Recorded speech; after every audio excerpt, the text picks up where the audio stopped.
یا رؤوفو یا اللہ۔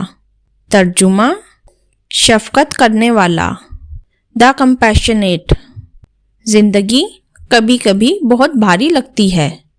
دل میں غصہ، گھر میں جھگڑے اور دل کی خواہشات میں کمی محسوس ہوتی ہے۔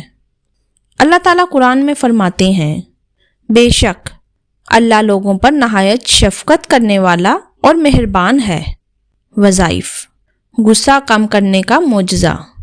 جب دل بھرا ہو، غصہ قابو سے باہر ہو، صرف 111 مرتبہ یا رؤوفو کا ذکر کریں اور سکون روح میں اترتا محسوس کریں۔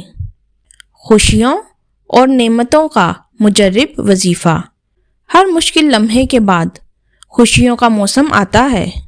اپنے دل کو اللہ کی شفقت سے بھرنے کے لیے روزانہ 333 مرتبہ یا رؤوفو۔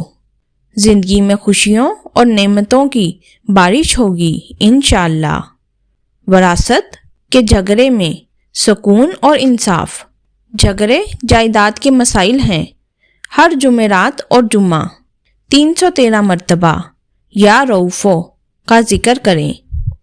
جھگڑوں، جائیداد اور وراثت کے مسائل میں اللہ کی مدد حاصل ہوگی، سکون اور انصاف پیدا ہوگا۔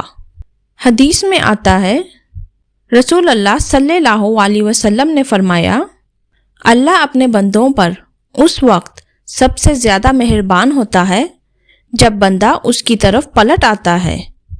یا رؤوفو یا اللہ، یا رؤوفو یا اللہ، یا رؤوفو یا اللہ، یا رؤوفو یا اللہ۔